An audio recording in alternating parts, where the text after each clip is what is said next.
Hello, Nintendo Wii here, welcome back to Let's Play Retro Games, and welcome to episode 3 of Retro and Modern.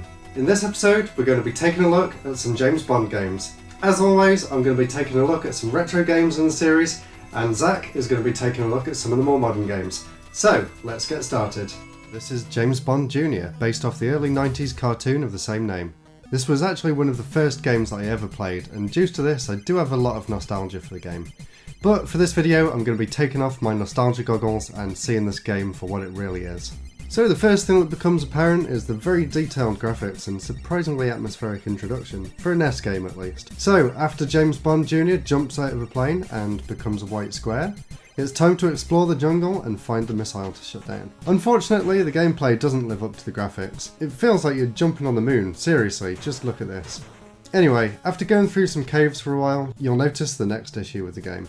Enemies take forever to kill. This is the first enemy you come across in the game, and he takes 39 hits. I counted.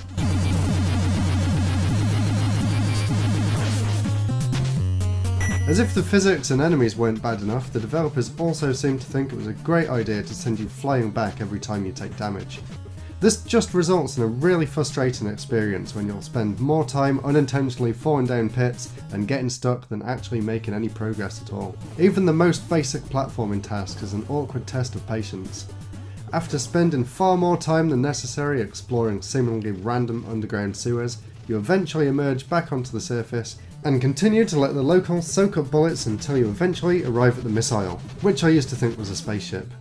And then you have to play a little game of moving some tiles around, and yeah, basically that's as far as I've ever got and as far as I ever plan to. Hopefully the next game's a bit better. Take it away, Zach. Thank you, Nick. The first Bond title I'm going to talk about is Everything or Nothing on the PlayStation 2. This was one of my favourite titles for the PS2 and is still great to play these days. EA really pumped a big budget into this game, treating it just like it would an actual Bond film. This is the first Bond title which hired actors to be modelled off and voiced their characters. You have your regulars with Pierce Brosnan and Judi Dench, and also Willem Dafoe plays the main baddie, a former KGB agent bent on overthrowing Europe with the use of nanotechnology. Your gameplay will be split between on-foot action and driving. There's a good amount of variety to the gameplay. You can dive into cover, perform hand-to-hand combat, use an array of weaponry, and you also have plenty of different gadgets to use. The rappel gadget plays a huge part in the game. This lets you walk up and down certain walls, and you can also fire weapons at enemies at the same time.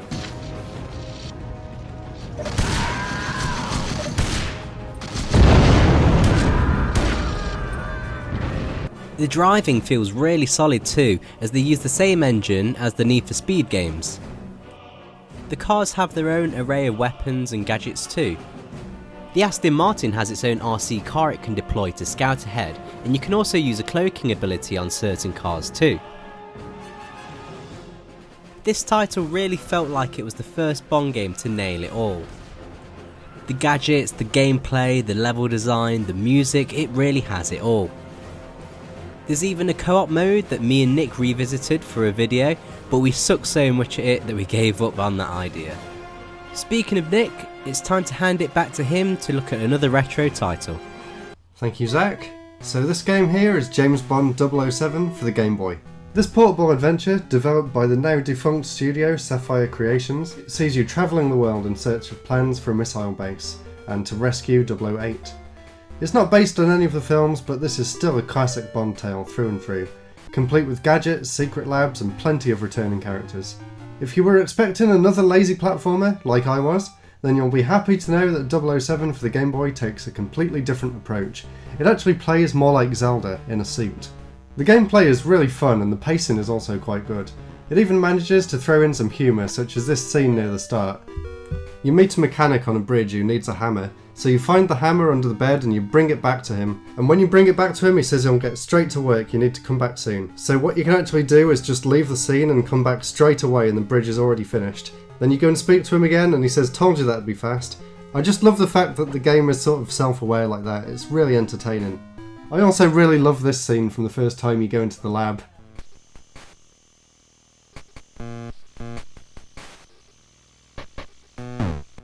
Of course, like any good Zelda game, there's plenty of puzzle solving and exploring to do, items to find and people to talk to. There's even a casino for those that enjoy some Game Boy gambling. The combat, however, is very basic, with the majority of fights being nothing more than simply mashing the attack button and blocking occasionally. You do end up getting a pistol later on, but it doesn't really help much, as the controls don't really suit that kind of gameplay. You'll spend more time getting frustrated and not being able to dodge the bullets than actually shooting the enemies. The music's quite good and it definitely fits with the atmosphere of the game.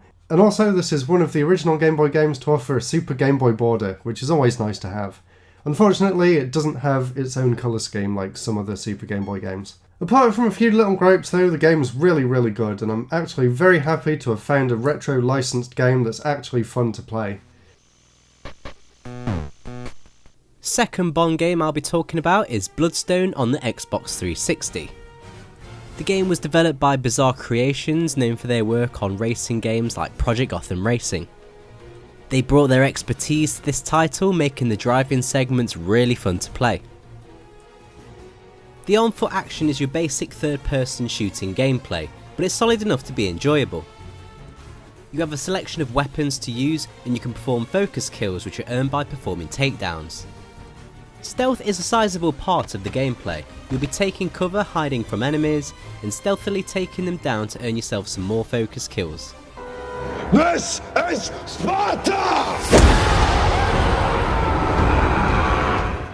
Compared to Everything or Nothing, the gadget gameplay is almost non-existent. You sometimes use your smartphone to scan technology to hack and retrieve data, but that's about as far as it goes. It would have been nice to see a bit more diversity in this department. The most fun you'll have with this title though is the driving segments. They're varied and handle extremely well. You'll be driving over frozen lakes in Siberia to driving the classic DB5 through Istanbul. When the game was released, IGN gave it a 5 out of 10, but I think most people would agree it deserves a better score than that. Granted, Bloodstone isn't anything spectacular, but it's a solid Bond game that you can have some real fun with. So thank you Zach, that looked like a great game, and thank you all for watching. I really hope you had fun watching this video about some of our favourite, or not so favourite in this case, James Bond games. As always, don't forget to check out both our channels, I'll put links in the description, and if you want some more James Bond goodness, The Beard Gaming actually did 2 videos on James Bond. There's a top 5 worst and a top 5 best James Bond games. So definitely go and check those videos out and support his channel too. So thank you very much for watching, and I'll see you next time. Goodbye.